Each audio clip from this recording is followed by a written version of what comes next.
What's up guys, Joey here with YugaTech, and today we're taking a look at two new curvy smartphones, the new Huawei Mate 30 Pro and the new Vivo NEX 3. It almost feels like these two phones were made to be compared with each other, but obviously the Mate 30 Pro has a few advantages from the onset. But the NEX 3 still does have a few tricks up its sleeves, so let's check them out in this comparison review.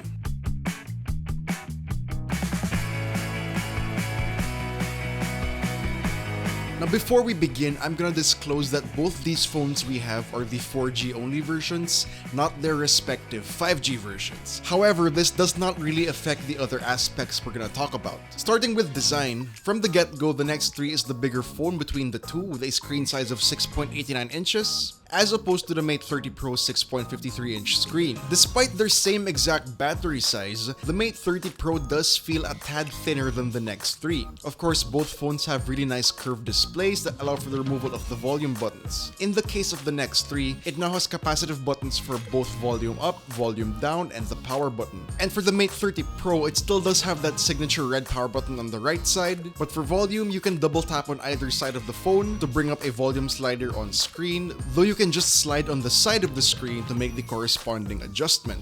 But the NEX 3 actually still does have a physical power button on top, which is nice to have just in case your capacitive power button doesn't work. Also found on top for the NEX 3 are the noise cancelling microphone, pop-up selfie camera, and headphone jack. The Mate 30 Pro does not have a headphone jack on top, but it does have an IR blaster alongside its noise cancelling microphone. At the bottom, both phones keep their SIM card trays, USB-C ports, main microphones, and bottom firing loudspeakers. In terms of overall look, the NEX 3 does have a little bit more appeal because of its notchless display, but it also takes some wins in functionality because of the headphone jack and failsafe because of having a secondary power button. But in terms of feel in the hands, the Mate 30 Pro does feel a little bit sleeker and easier to handle due to its smaller size. Checking out the displays, the Mate 30 Pro has a 6.53-inch OLED screen with a resolution 2400 by 1176, while the NEX 3 has a 6.89-inch POLED screen with a resolution of 2256 by 1080. Both displays support HDR10, but the Mate 30 Pro also has support for the DCI-P3 color space. Both displays have virtually no side bezels as they curve extremely towards the edges, while the NEX 3's has a very thin top bezel as the Mate 30 Pro doesn't have this luxury as it has a wide notch that you can turn off in the settings if need be. Still, viewing experience on both displays is pretty nice. They're both sharp, with the Mate 30 Pros being slightly sharper with the marginally higher resolution and smaller screen size, and it also appears to have better colors and contrast, but only by a little bit. Despite having a wide notch, I feel compelled to give display advantage to the Mate 30 Pro, but the NEX 3 is definitely very close behind. They're both really nice displays either way. Quickly on audio, the Mate 30 Pro provides a much better listening experience using the built-in speakers. It has a stereo setup using the bottom firing speaker plus the earpiece, and it gets loud, has clear separation, depth, and there's even a hint of bass. The NEX 3 speaker doesn't even come close, with a sound that feels like it's missing something. However, the NEX 3 does have a hi-fi DAC built into its headphone jack, so wired users are in for a better experience. Now going back to display, underneath both screens are fingerprint scanners, both of which work very fast. The same goes for face unlock, though do remember that the NEX 3's front camera has to pop up first before it can recognize your face. Also, the Mate 30 Pro works in almost any environment even when dimly lit. So for biometric security, the Mate 30 Pros is definitely faster. This leads us to the internals that provide these speeds. The Mate 30 Pro is powered by Huawei's latest Kirin 990, while the NEX 3 has the Qualcomm Snapdragon 855 Plus, both of which are 7nm chipsets. Our Mate 30 Pro has 8GB of RAM plus 256GB of UFS 3.0 storage, while our NEX 3 also has 8GB of RAM plus 128GB of UFS 3.0 storage. Taking a look at these benchmark scores, the NEX 3 certainly has the advantage in most of the numbers as expected from the Snapdragon 855 Plus. But that's not to say that the Kirin 990 is inherently weak though, as its scores are pretty close. Where the Mate 30 Pro does have an advantage though is in the read and write speeds of its internal storage. While the difference is negligible in terms of app speeds, having faster read speeds does contribute to overall system snappiness as well as multitasking, so for these fronts, the Mate 30 Pro has the advantage. And since we're talking about apps already,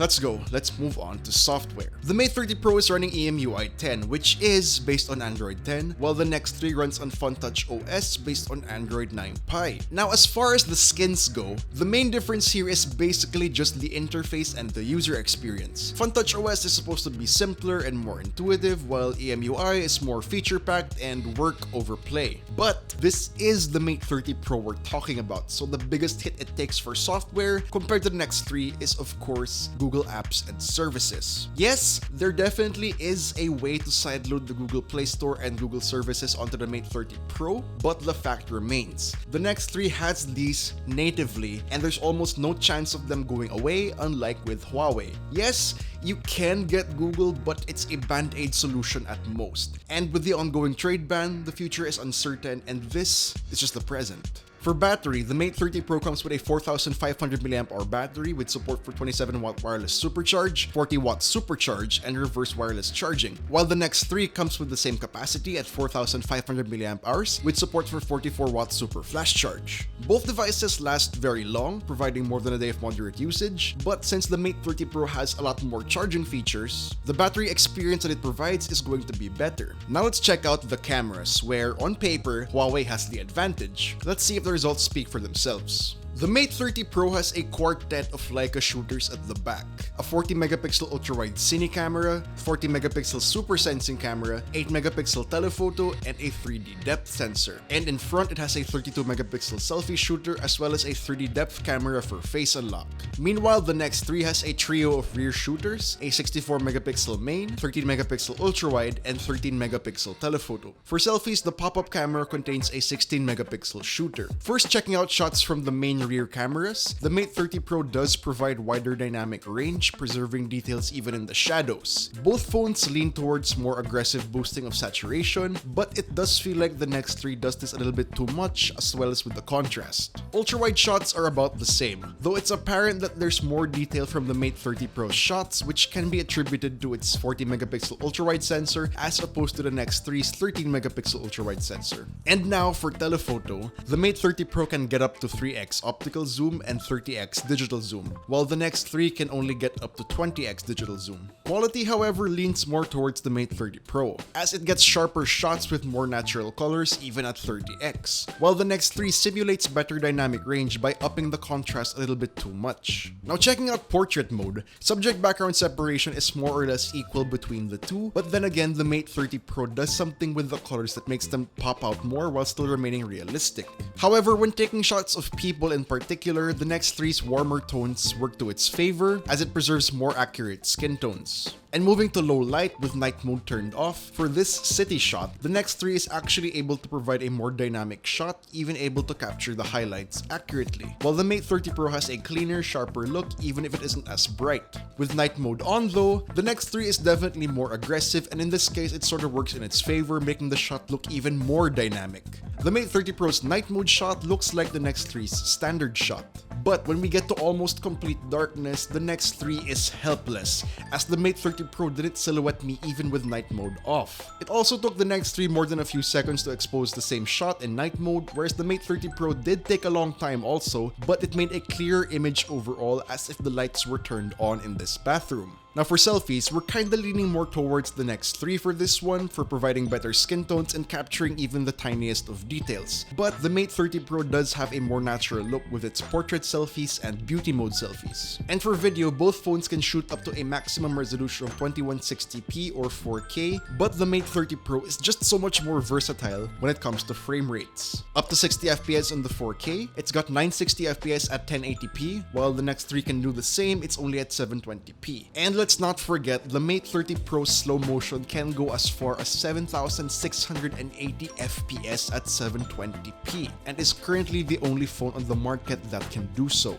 So because of its video quality alone, the Mate 30 Pro's camera would already win, but it's also coupled by slightly better photo quality compared with the NEX 3. But still, the NEX 3 can still hold its own in terms of cameras, just maybe not against the Mate 30 Pro. Now, in some aspects, both these phones can be viewed as rough equals, especially in terms of design, display, and performance. But when it comes down to it, the Mate 30 Pro will provide a better camera experience and more battery features. However, even without official Philippine pricing, the NEX 3 is definitely a lot cheaper. Plus, it has native support for Google apps and services. We personally believe that it's not that big of a deal to have to sideload the Google Play Store because of all the other good things you get with the Mate 30 Pro, especially the cameras. But nonetheless, it still is a band-aid solution. And if that's simply too much risk for you, then another 2019 flagship might be a better option. And the Vivo NEX 3 certainly has enough to be on that list. So that wraps up this comparison review, guys. Which one is your pick?